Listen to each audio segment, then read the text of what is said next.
Anything, syempre. We gotta keep them hooked, okay? Alright, tip of the iceberg pa lang yan. Siyempre, pinakilala muna namin ang aming 8th runner.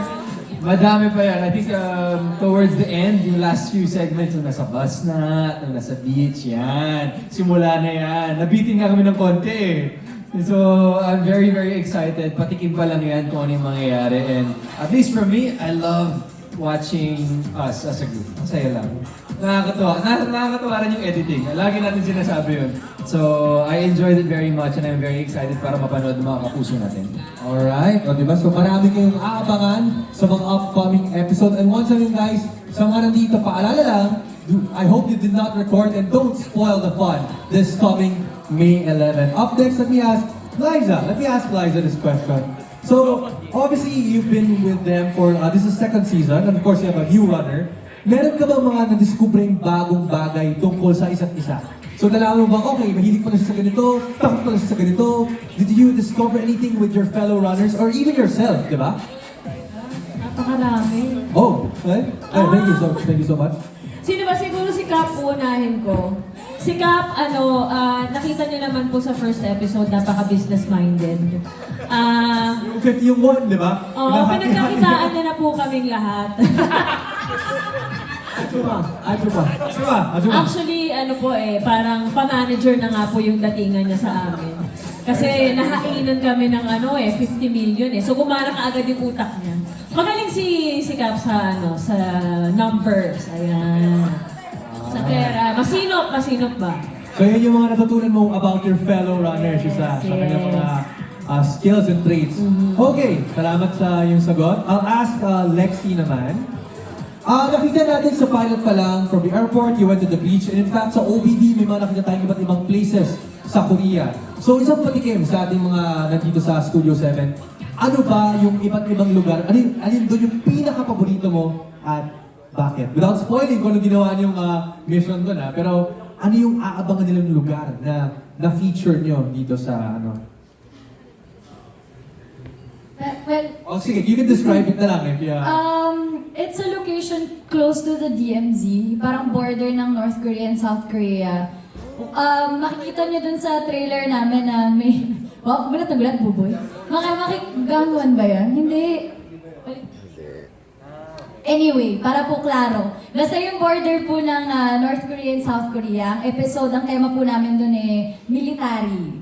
Surprise! Sinong guest namin dun? Pero... favorite ko po yun kasi doon namin naramdaman yung heartwarming effect ng ginagawa namin sa Korea.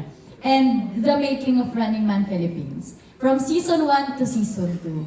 So, yun po yung pinaka-favorite ko. Tsaka bukod po doon, ang hirap po kasi nun eh.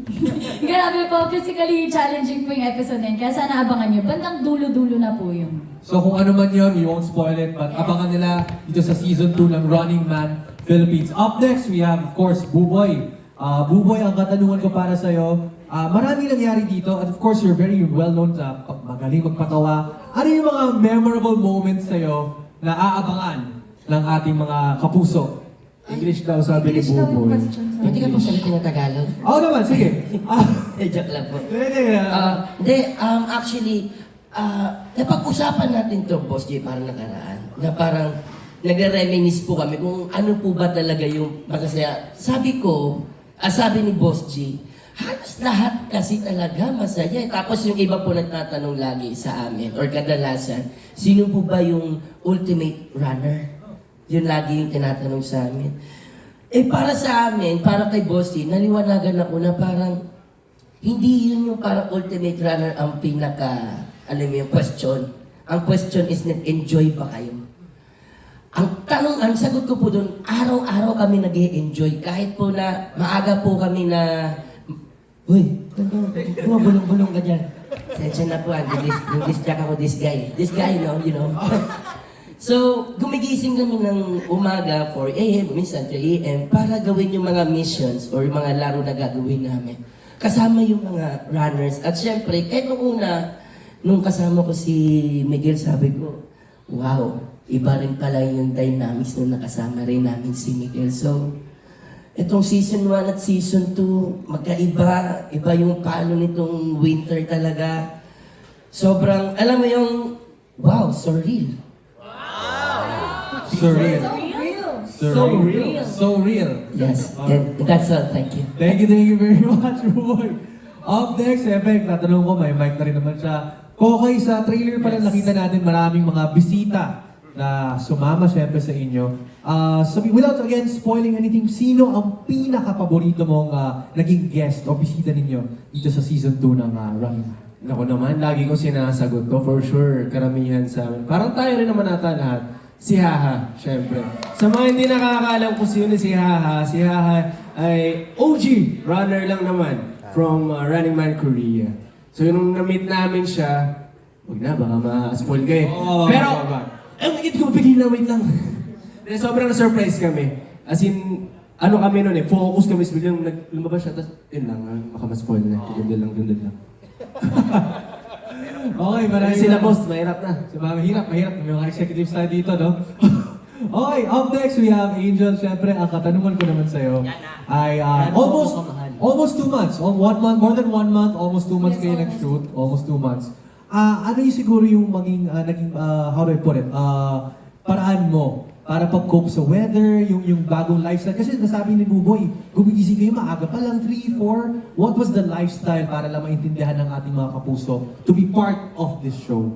Actually, tumabay stick ko eh. Sorry. Buboy. Actually, hindi madali. Especially for me and for the others na first time maka-experience ng winter. Especially nung dinala kami dun sa place na negative 22, right? Yun ang pinakamalamig, negative 22? Yes. Wow. Alam mo, pag ganun, hindi mo na talaga alam paano magko-cope eh. As in, ilang layers na kami tumatagos pa rin talaga. Kahit anong pagpe-prepare ko bago kami umalis, hindi din talaga nag-work.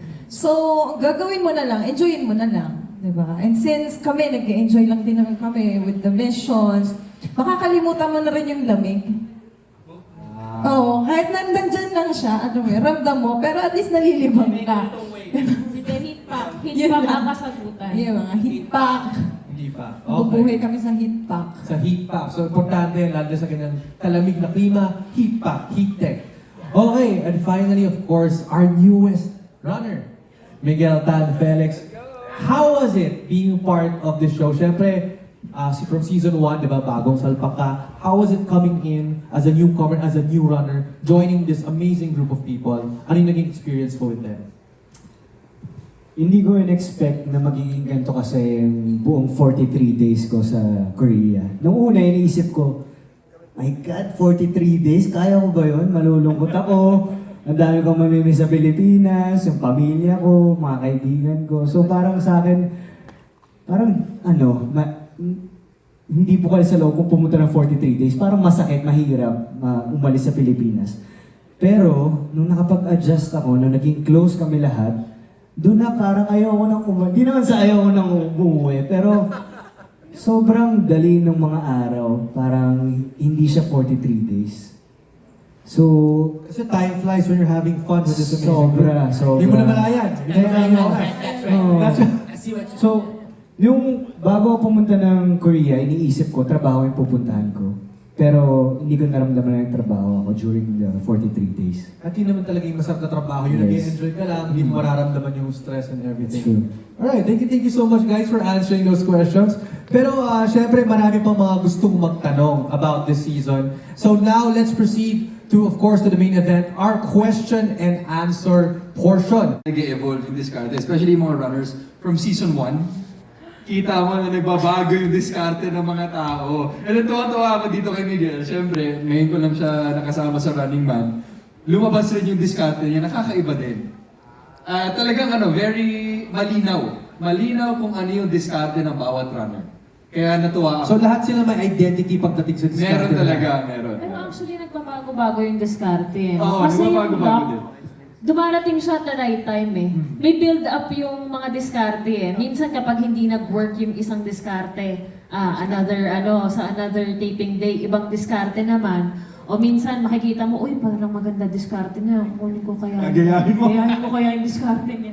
Kaya, di ba, parang nakakapag-experiment kayo ng kung ano-anong klase. At kapag ka nag-work yung sa'yo, kakibat na nun yung luck, para sa'yo talaga yung araw na yun. Pero syempre yung diskarte ng isang tao, maaaring hindi umakma dun sa para sa ibang tao. Tama ba? Tama. yun Ako nga, may kilala nga ako yung malas na whole episode, pero sa dulo, siya yung nanalo. Syempre, abangan na natin mga kapuso kung anong episode yun, di ba? Gulo mo sa akin yun. Or, wala na.